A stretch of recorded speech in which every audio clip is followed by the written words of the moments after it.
Salam, berjumpa lagi dengan saya Effendi Tobing dalam Boker Top Channel. Kali ini kita akan melanjutkan pelajaran kita dari kitab Yunus, dari pasal yang pertama ayat yang ke-8 sampai ayat yang ke-17. Beberapa bagian yang akan saya bacakan untuk kita hari ini akan menjelaskan bagian-bagian ini selanjutnya dalam pembacaannya. Mari kita simak pembacaan dari Yunus pasal 1 ayat yang ke-8. Berkatalah mereka kepadanya, beritahukanlah kepada kami karena siapa kita ditimpa oleh malapetaka ini. Apa pekerjaanmu dan dari mana engkau datang? Apa negerimu dan dari bangsa manakah engkau? Sahutnya kepada mereka, aku seorang Ibrani. Aku takut akan Tuhan Allah yang empunya langit, yang telah menjadikan lautan dan daratan. Orang-orang itu menjadi sangat takut. Lalu berkatalah kepadanya, apa yang telah kau perbuat? Sebab orang-orang itu mengetahui bahwa ia melarikan diri jauh dari hadapan Tuhan. Hal itu telah diberitahukannya kepada mereka.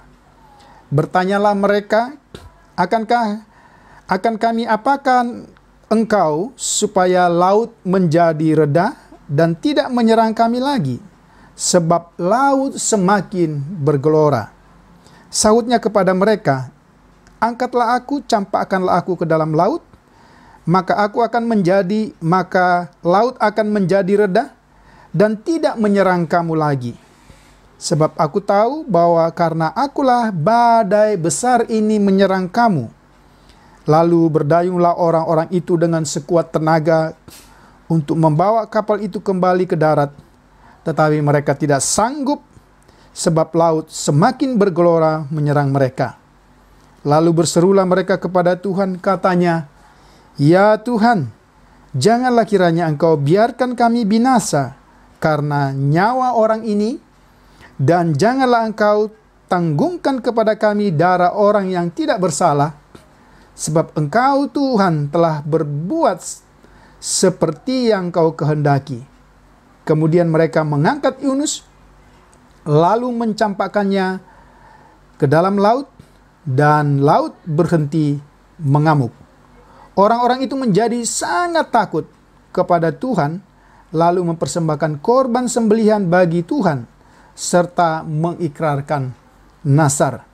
Maka atas penentuan Tuhan, datanglah seekor ikan besar yang menelan Yunus. Dan Yunus tinggal di dalam perut ikan itu 3 hari 3 malam lamanya. Saudara, demikian pembacaan firman Tuhan hari ini bagi kita. Kita masih akan melanjutkan bagian firman Tuhan ini dengan tema yang sama pada bagian yang terdahulu, yaitu akibat ketidaktaatan Yunus. Kalau kita memperhatikan bagian-bagian yang terdahulu, bahwa akibat ketidaktaatan Yunus terjadi gelombang laut karena Tuhan mengirim angin besar ke lautan sehingga laut bergelora yang mengakibatkan bencana bukan hanya pada Yunus tetapi juga pada seluruh awak kapal. Tetapi dalam bagian yang terdahulu kita sudah melihat apa usaha-usaha yang dilakukan oleh awak-awak kapal itu untuk mengatasi semua malapetaka yang sedang terjadi. Berbeda halnya dengan Yunus yang justru pergi tertidur dengan nyenyak. Dan kita sudah bahas itu pada bagian yang terdahulu. Hal inilah yang membuat mereka semakin penasaran siapakah gerangan manusia yang ada di hadapan mereka. Kemudian bagian berikutnya yang membuat mereka heran adalah ketika dalam usaha untuk mengatasi malapetaka yang terjadi, mereka membuang undi. Dan undi itu pun kena kepada Yunus. Ini membuat mereka semakin penasaran dan semakin takut tentang malapetaka yang mereka hadapi.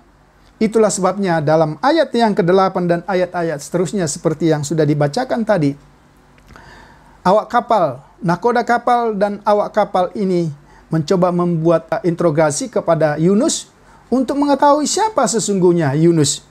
Dalam bagian-bagian yang sudah kita baca tadi, kita menyimpulkan ada kurang lebih 5 pertanyaan interogasi yang disampaikan oleh awak kapal.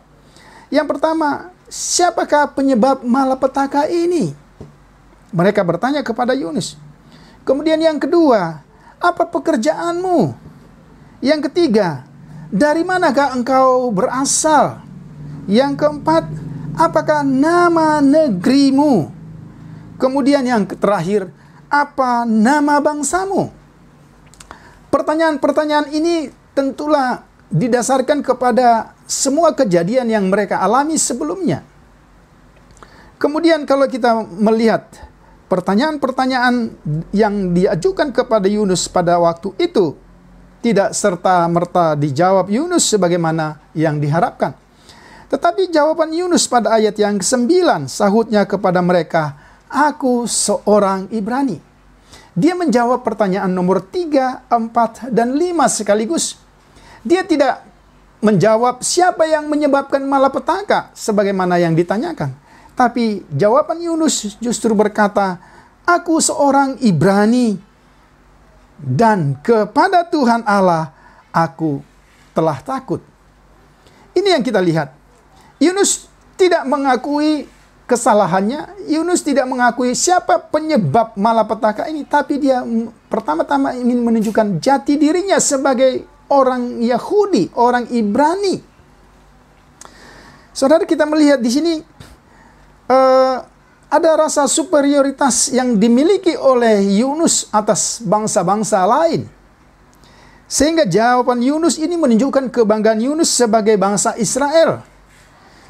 Tetapi jawaban Yunus ini tentulah tidak sesuai dengan fakta yang ada. Karena dia justru bangsa pilihan, bangsa Ibrani benar. Tetapi ia tidak hidup takut akan Tuhan. Ini yang bisa kita lihat.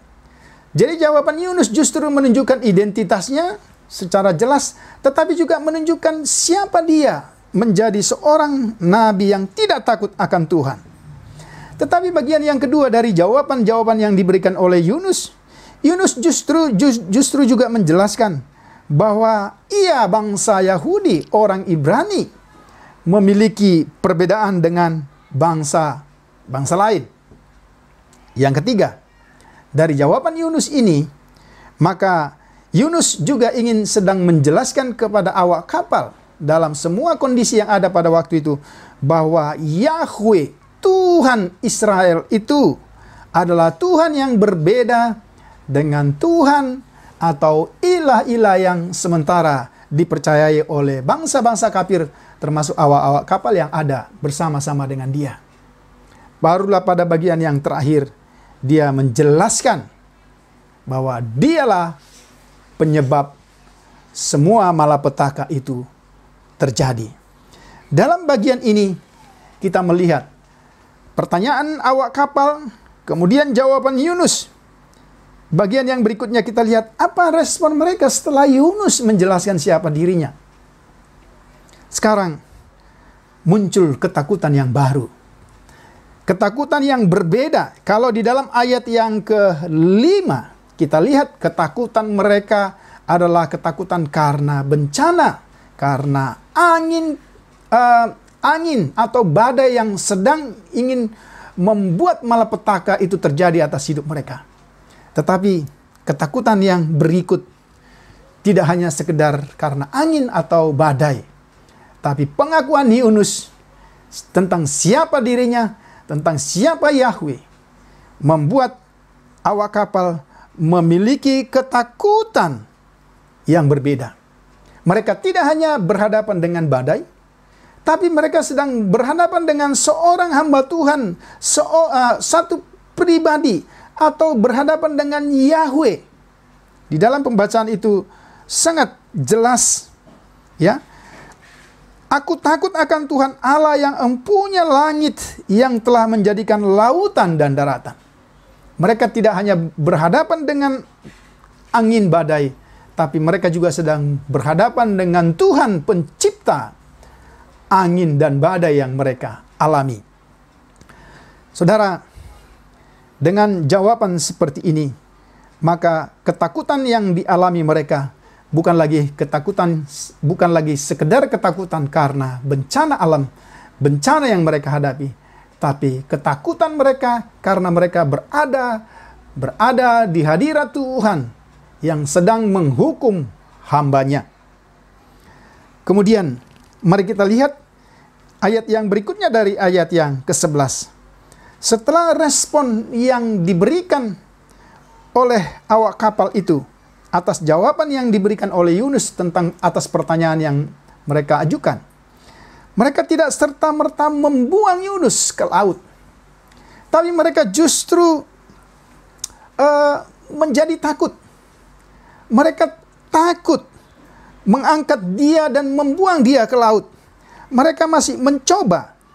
Ya, kalau kita lihat di dalam ayat yang ke-12, ya, atau kita mulai dari ayat yang ke-11, bertanyalah mereka, akan kami apakan engkau supaya laut menjadi reda dan tidak menyerang kami, sebab laut semakin bergelora. Jawaban Yunus jelas, sahutnya kepada mereka, angkatlah aku, campakkanlah aku ke laut, maka laut akan menjadi reda. Tapi apa yang mereka buat? Mereka tidak serta-merta mengangkat Yunus kemudian membuangnya ke laut dengan harapan laut menjadi reda. Tapi mereka mencoba berusaha. Kenapa mereka mencoba mendayung? Berusaha untuk mengatasi malapetaka ini? Karena mereka tentu mengalami ketakutan untuk gagal yang kali yang kedua. Jika mereka membuang Yunus ke laut, mereka berpikir mereka akan binasa. Tetapi ketika usaha mereka itu gagal, dan dikatakan laut bukan semakin berhenti ketika mereka mencoba berdayung, tetapi laut semakin bergelora, maka akhirnya mereka membuang Yunus ke dalam laut. Sebelum mereka membuang Yunus ke laut, mereka berdoa. Tapi coba kita perhatikan doa yang mereka panjatkan, naikkan kepada Tuhan, sangat berbeda dengan doa yang mereka ucapkan sebelumnya. Kalau kita memperhatikan, ada perubahan dari pasal 1 ayat 14 sampai dengan ayat 16. Doa yang mereka ucapkan sangat berbeda dengan doa yang mereka ucapkan pada awal ayat-ayat ini terjadi. Ketika di sana dikatakan, di dalam ayat yang kelima, awak kapal menjadi takut, masing-masing berteriak kepada Allahnya. Allahnya. Berarti bukan Yahweh.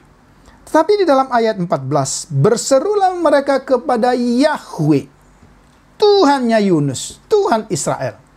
Kita lihat, alamat doanya sudah berubah. Dari Allah-Allah yang mereka percayai, kepada Yahweh, Allahnya Yunus. Kemudian, isi doanya, permohonan keselamatan.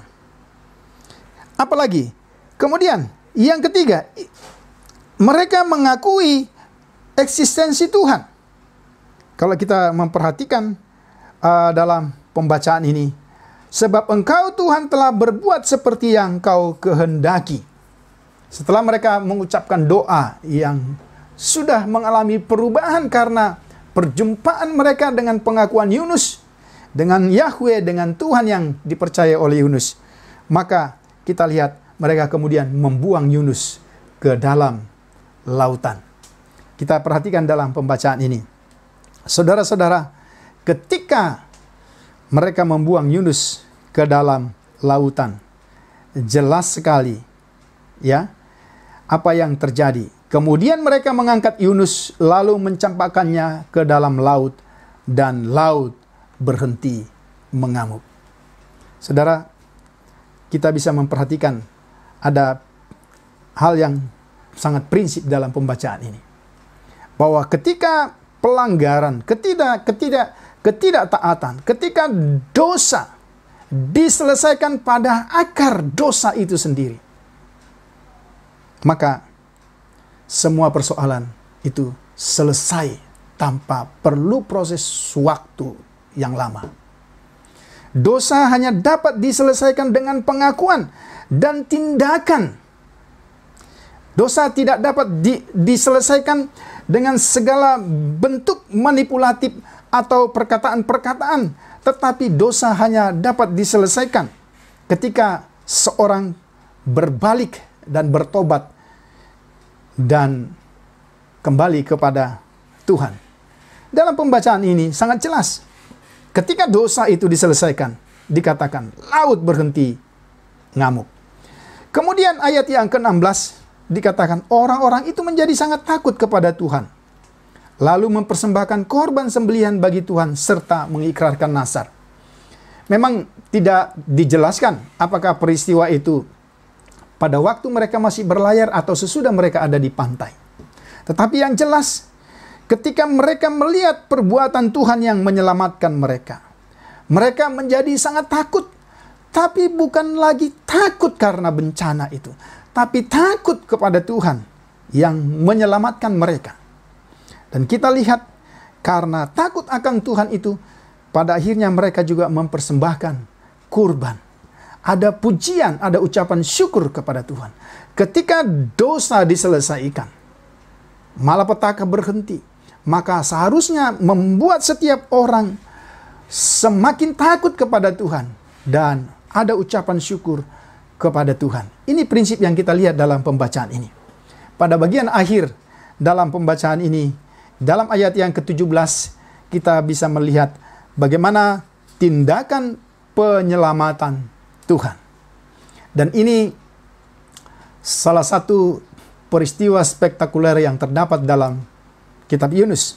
Dikatakan dalam ayat yang ke-17, maka atas penentuan Tuhan, datanglah seekor ikan besar yang menelan Yunus, dan Yunus tinggal di dalam perut ikan itu 3 hari 3 malam lamanya. Ini peristiwa yang sangat spektakuler yang kita ingat sampai hari ini. Ada banyak pertanyaan, mengapa harus ikan? Kalau kita memperhatikan tadi, ada usaha awak kapal untuk berdayung. Ini mengindikasikan bahwa sesungguhnya kapal itu tidak terlalu jauh dari daratan. Tetapi mengapa Tuhan harus mengutus ekor ikan? Di sini lagi-lagi kita melihat, ketika kita belajar kitab Yunus, kita belajar tentang kedaulatan Tuhan. Kita sudah belajar tentang kedaulatan Tuhan atas alam semesta melalui angin untuk menghukum Yunus. Kita sudah belajar kedaulatan Tuhan atas undi untuk menunjukkan bahwa Yunuslah orang yang berdosa. Dan sekarang kita melihat kedaulatan Tuhan atas ikan besar untuk menyelamatkan Yunus, untuk dipakai Tuhan sebagai alat menyelamatkan Yunus. Pertanyaan ini seringkali diajukan, mengapa ikan besar? Tapi memang tidak ada jawaban yang eksplisit. Namun kalau kita melihat di dalam pembacaan-pembacaan selanjutnya, bahkan Tuhan Yesus Kristus dalam Matius pasal yang ke-12. Coba kita lihat sebentar. Matius pasal yang ke-12.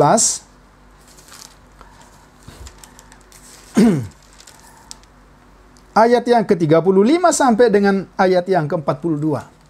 Ketika orang-orang Yahudi, ahli Taurat, orang Farisi minta tanda kepada Yesus, Yesus menjelaskan tanda Yunus yang berada 3 hari 3 malam berada di perut ikan, sebagai tanda bagaimana anak manusia Yesus Kristus berada di dalam perut bumi selama 3 hari 3 malam. Apa artinya? Atas penentuan Tuhan, maka ikan besar itu dipakai oleh Tuhan untuk menyelamatkan Yunus. Ini salah satu bukti yang menjelaskan kepada kita bahwa peristiwa Yunus itu adalah satu peristiwa yang sungguh-sungguh benar terjadi. Satu peristiwa yang historisitasnya, kesejarahannya dapat dipertanggungjawabkan. Sehingga ribuan tahun kemudian Tuhan Yesus memakai tanda ini sebagai tanda kematiannya di dalam kubur selama 3 hari 3 malam. Dari pembacaan-pembacaan ini, maka jelaslah saudara, apa akibat dosa. Yang pertama kita bisa melihat, menyimpulkan secara singkat. Dosa itu selalu akan menyebabkan malapetaka, apapun bentuknya. Mungkin dosa kita hari ini, dosa kita hari-hari yang lalu, berbeda dengan dosa Yunus. Tapi percayakah saudara, bahwa Alkitab selalu berkata, upah dosa itu adalah maut. Dan orang-orang yang berdosa menurut kitab Roma adalah orang-orang yang akan ada dalam kesengsaraan. Orang yang akan ada dalam malapetaka. Akibat ketidaktaatan atau akibat dosa selalu menghasilkan malapetaka dan kebinasaan. Itu yang pertama. Yang kedua, dosa tidak mengenal status kita, saudara. Meskipun Yunus seorang Ibrani, bangsa pilihan, dia seorang hamba Tuhan, tapi dosa tidak mengenal status. Itu berarti bahwa Tuhan juga tidak